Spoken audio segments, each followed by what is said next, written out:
مہنگائی کی اصل وجہ: جب چیزوں کی کیفیت بہتر ہوتی ہے تو ان کی قیمت زیادہ ہو جاتی ہے، لیکن اکثر اوقات چیزوں کی قیمت میں اضافے کا تعلق ان کی کیفیت سے نہیں ہوتا۔ مثلا جب آپ ماضی میں مکان تعمیر کرنے کے لیے جس قدر رقم کے ساتھ زمین کا ایک ٹکڑا خرید سکتے تھے، آج آپ اتنے ہی رقم کے ساتھ صرف اس مکان کی کچھ اینٹیں ہی خرید سکتے ہیں، جبکہ اس وقت سے لے کر آج تک اس زمین کی کیفیت میں کوئی خاص فرق نہیں آیا۔ لہٰذا آپ کیا سوچتے ہیں، اس وقت زمین یا چیزوں کی قیمتوں میں اضافے کی اصل وجہ کیا ہے؟ بہت سے لوگ سمجھتے ہیں کہ قیمت میں زیادتی کی وجہ زمین کی ویلیو میں اضافہ ہے، جبکہ حقیقت میں کچھ اور ہی ماجرا ہے۔ ہر چیز کی ویلیو پیسے کے ساتھ پرکھی جاتی ہے۔ مثال کے طور پر چند سال پہلے اس پانی کی بوتل کی قیمت 100 روپے تھی، یعنی اس پانی کی ویلیو 100 روپے کا ایک نوٹ تھا۔ آج اس کی قیمت 500 روپے ہو گئی ہے، یعنی اس کو خریدنے کی خاطر 100 روپے کے 5 نوٹ ادا کرنے ہوں گے۔ یہ معاملہ دو طرفہ ہے۔ واضح ہے کہ پانی کی قدر میں کوئی فرق نہیں آیا، لہٰذا پیسہ ہے کہ جس کی قدر یا ویلیو میں تبدیلی آ گئی ہے اور کم ہوئی ہے۔ اس لیے اب زیادہ نوٹوں کی ضرورت ہے تاکہ ہم اس پانی کی بوتل کو خرید سکیں۔ حقیقت میں پیسے کی ویلیو میں تبدیلی باعث بنی ہے کہ پانی کی قیمت زیادہ ہو گئی ہے، لہٰذا پیسے کی ویلیو میں اتار چڑھاؤ اشیاء کی قیمت میں رد و بدل کا سبب ہے، جو لوگوں کی زندگی کو بے انتہا متاثر کر دیتی ہے۔ لیکن یہ واقعہ کس طرح رونما ہوتا ہے؟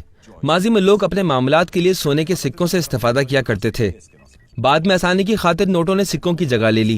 البتہ اس دور میں ہر سکے کے بدلے میں ایک نوٹ ہوا کرتا تھا، لیکن حکومتوں نے اس توازن کو بگاڑ دیا اور اپنے بجٹ میں خسارہ پورا کرنے کی خاطر نئے نوٹ چھاپنا شروع کر دیے۔ ہر مرتبہ نوٹ چھاپنے سے ایک سکے کے برابر والے نوٹ کی قدر میں کمی آ رہی تھی۔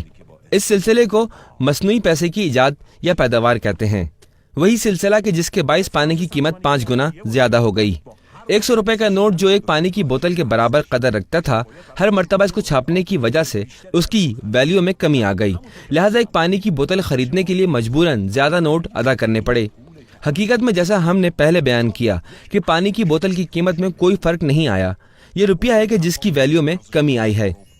یہاں ایک بنیادی اصول سامنے آتا ہے، وہ اشیاء کی ویلیو کا اندازہ لگا سکتا ہے لیکن ان کی حقیقی ویلیو میں تبدیلی نہیں لا سکتا۔ ایک ایسی معیشت جہاں پیسے کی ویلیو انسٹیبل ہے، وہاں پیسہ چھاپنے سے مسلسل قیمتوں میں اضافہ ہوتا رہتا ہے اور افراط زر پیدا ہو جاتا ہے۔ اس کی بنا پر لوگوں کا مارکیٹ پر بھروسہ کم ہو جاتا ہے، پھر عوام میں غم و غصے کی لہر اٹھنا شروع ہو جاتی ہے۔ اب چونکہ اشیاء کی حقیقی قیمت کا تعین کرنا ناممکن ہو جاتا ہے، لہذا سودے بازی میں بحث و تکرار بڑھ جاتی ہے اور بالآخر کاروبار سست و مدھم پڑ جاتا ہے، جبکہ اسلام اپنے معاشی نظام میں اس سلسلے پر بالکل مختلف رائے رکھتا ہے۔ پروردگار نے قرآن مجید میں لوگوں سے چاہا ہے کہ اپنے وعدوں اور ناپ تول کی چیزوں میں انصاف سے کام لیں، ان میں مسلسل تبدیلیاں نہ لائیں تاکہ معاشرے میں ظلم و فساد رواج نہ پا سکے۔ اس لحاظ سے کس طرح قبول کیا جا سکتا ہے کہ پیسہ جو چیزوں کو پرکھنے کا معیار ہے، اس کی ویلیو میں ہر وقت تبدیلی آتی رہے؟ پیسے کی حقیقی ویلیو معلوم کرنے کے لیے دیت ایک بہترین مثال ہے۔ انسان کا خون بہا چیزوں کے ساتھ طے کیا جاتا ہے، جن چیزوں کی ویلیو ذاتی اور ہر زمانے میں ثابت ہے، جیسے 100 اونٹ، 1000 بھیڑ یا 1000 سونے کے سکے۔ یہ وہ چیزیں ہیں جن پر اسلام نے انسان کا دیہ مقرر کیا ہے۔ دیت کی قیمت مقرر کرنے میں دیت کے قانون کی اہمیت کے پیش نظر چیزوں کی قدر و قیمت فکس کر دی گئی ہے تاکہ کسی بھی زمانے میں تبدیلی نہ آ سکے، حقیقی قیمت کا تعین ہو سکے۔ اسی طرح دوسری اشیاء کی قیمت بھی ایسی چیزوں کی بنا پر متعین کی جائے جن کی اپنی ذاتی قدر و قیمت ہو، جیسے سونا و چاندی ہے۔